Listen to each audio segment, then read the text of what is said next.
రా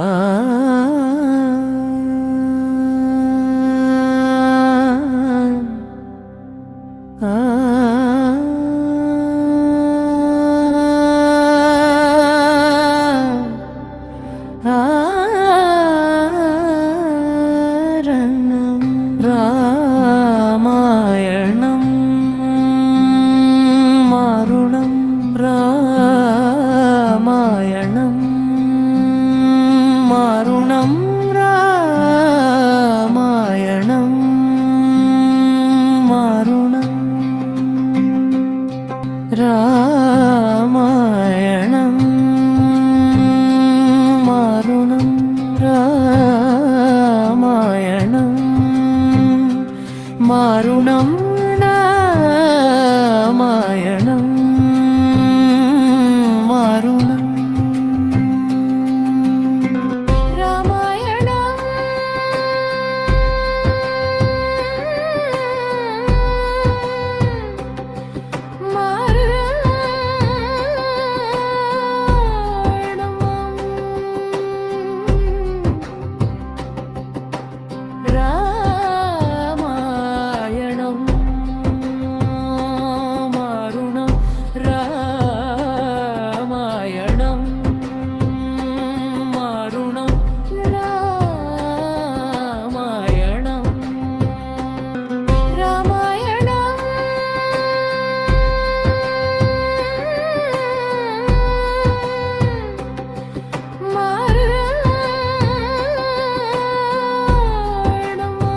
సాధారణంగా మనకు ఎవరైనా ఉపకారం చేస్తే వాళ్లకి మనం జీవితాంతం రుణపడి ఉంటాం. మరి ప్రపంచం గర్వించదగ్గ ఎందరో మహానుభావులనందించిన మన దేశానికి, ఆ మహనీయులను తీర్చిదిద్దిన రామాయణ, మహాభారతాలకు మనం ఎంత రుణపడి ఉండాలి. ఈ గ్రంథాలు మన దేశానికి, మన సంస్కృతికి ఎంతో మేలు చేశాయి. ఆ రుణం తీర్చుకోవాల్సిన సమయం ఆసన్నమైంది. మనం చేయాల్సిందల్లా ఒక్కటే, ఆ ధర్మాన్ని పాటిస్తూ దాని గొప్పతనాన్ని నలుగురికీ పంచడం. ఆ ప్రయత్నంలో భాగమే నా ఈ చిరు ప్రయత్నం, రామాయణం మా రుణం. ఇందులో భాగంగా మనం రోజూ రామాయణంలోని గొప్ప విషయాలను, ధర్మ సూక్ష్మాలను తెలుసుకునే ప్రయత్నం చేద్దాం. ఇట్లు మీ సూర్యనారాయణ సుంకర.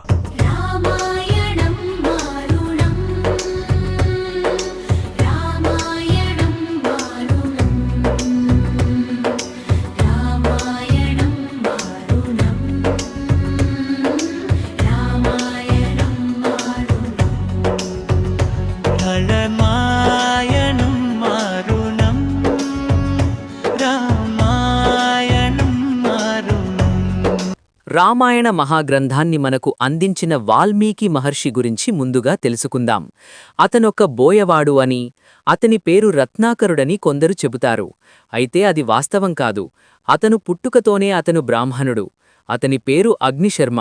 అయితే చెడు సావాసాల వల్ల అతను బందిపోటుగా మారతాడు. అరణ్యం గుండా వచ్చే వ్యక్తులను దారికాచి, అడ్డగించి, వారి దగ్గర ఉన్నటువంటి ఆభరణాలను అపహరించడం, అవసరమైతే వాళ్ల ప్రాణాలు తీయడం, దొరికిన బంగారాన్ని తెచ్చి భార్య, తల్లి, తండ్రులకు ఇవ్వటం అతని రోజువారీ అలవాటుగా మారిపోయింది. ఒకరోజు అరణ్య మార్గం గుండా సప్తఋషులు వెళతారు. వాళ్లను అగ్నిశర్మ అడ్డగించి, మీ దగ్గర ఉన్న విలువైన వస్తువులు బయటకు తీయండి, లేకపోతే మీ ప్రాణాలు మీకు మిగలవు అంటాడు. దానికి సప్తఋషులు ఇలా అంటారు, నాయనా, మా దగ్గర ఒక విలువైన వస్తువు ఒకటి ఉంది, దాన్ని నీకిస్తాం. అయితే దానికి ముందు నువ్వొక పని చెయ్యాలి. నువ్వు ఎవరికోసమైతే ఈ హత్యలు, దోపిడీలు చేస్తున్నావో వాళ్లు దీనివల్ల వచ్చిన పాపాన్ని పంచుకుంటారా లేదా చెప్పు అంటారు. దానికి అగ్నిశర్మ ఇలా అంటాడు, ఎందుకు పంచుకోరు, తప్పకుండా పంచుకుంటారు అంటాడు. దానికి సప్తఋషులు ఇలా అంటారు, అలా కాదు, నువ్వు ముందు నీ భార్యాపిల్లల దగ్గరికి వెళ్లి కనుక్కొని చెప్పు. మా మీద నీకు నమ్మకం లేకపోతే మమ్మల్ని ఈ చెట్టుకి కట్టేసి వెళ్ళు అంటారు. సప్తఋషులు మాటలు విన్న అగ్నిశర్మ తన భార్యాపిల్లల దగ్గరికి వచ్చి ఇలా అంటాడు, నేను మీకోసం హత్యలు, దోపిడీలు చేస్తున్నాను. దానివల్ల బోలెడంత పాపమొస్తోంది. దాన్ని మీరు పంచుకుంటారా అని అడుగుతాడు. దానికి అగ్నిశర్మ భార్యాపిల్లలు ఇలా అంటారు, నువ్వు చేసిన పాపంతో మాకేమీ సంబంధం లేదు. భార్యాపిల్లలను పోషించడం నీ ధర్మం, అంతే.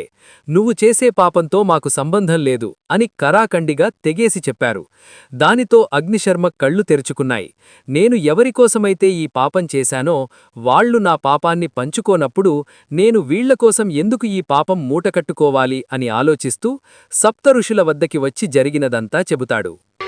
ఎవరెవరు సొంతమురా, లేరెవరు బంధమురా, నీ తోడు నీవే సోదరా. స్వామీ, నేను భార్యాపిల్లల మీద వ్యామోహంతో ఎంతో పాపం మూట కట్టుకున్నాను. ఈ పాపం పోయే మార్గం నాకు చూపించండి అని సప్తఋషులను ప్రాధేయపడుతూ అడుగుతాడు. దానికి సప్తఋషులు అగ్నిశర్మతో ఇలా అంటారు, మా దగ్గర ఒక విలువైన వస్తువు ఉంది అని చెప్పాము కదా, అది నీకు ఇస్తాం అని చెప్తారు. దానికి అగ్నిశర్మ ఇలా అంటాడు, నేను చేసిన పాపాన్ని ఏదైతే పోగొట్టగలుగుతుందో, నా జీవితానికి ఒక గమ్యాన్ని చూపించగలుగుతుందో అదే నాకు అత్యంత విలువైన వస్తువు. కాబట్టి దయచేసి నాకు దారి చూపించండి మహాత్మా అని శరణు వేడతాడు. అప్పుడు సప్తఋషులు ఇలా అంటారు, మా దగ్గర ఉన్న విలువైన వస్తువు కూడా అలాంటిదే. దానితో నువ్వు నీ పాపాలు పోగొట్టుకుని నీ జీవితాన్ని ధన్యం చేసుకోగలుగుతావు అని అత్యంత రహస్యమైనది మరియు గోప్యమైనది అయిన పంచాక్షరీ మంత్రమును ఉపదేశిస్తారు. నాయనా, నువ్వు ఈ మంత్రాన్ని నిరంతరం జపిస్తూ ఉండు, నీకు అంతా మేలు జరుగుతుంది అని చెప్పి వెళ్ళిపోతారు. ఆ మంత్రంతో తపస్సు మొదలుపెడతాడు అగ్నిశర్మ. అతని శరీరం మీద చెదలు పుట్టలు పెడతాయి. అంత ఘోరమైన తపస్సు చేస్తాడు అగ్నిశర్మ. అతని తపస్సుని శివుడు మెచ్చి అతనికి ప్రత్యక్షమవుతాడు. వాల్మీకి అనగా పుట్టను చీల్చుకొని బయటకు వస్తాడు కాబట్టి అప్పటినుండి అతను వాల్మీకిగా పిలువబడతాడు. అతని తపస్సుని మెచ్చిన శివుడు అతనితో ఇలా అంటాడు, వాల్మీకి, నువ్వు శ్రీమహావిష్ణువు యొక్క గొప్ప అవతారాన్ని గ్రంథస్థం చేసి చరిత్రలో నిలుస్తావు అని చెప్పి అంతర్ధానమవుతాడు. ఆ రోజుకోసం ఎదురుచూస్తూ కాలం గడుపుతాడు వాల్మీకి. రామాయణంపై సరైన అవగాహన లేని కొందరు గర్భవతిగా ఉన్న సీతాదేవిని అడవిలో విడిచిపెట్టిన రాముడు దేవుడు ఎలా అవుతాడు అని ప్రశ్నిస్తుంటారు.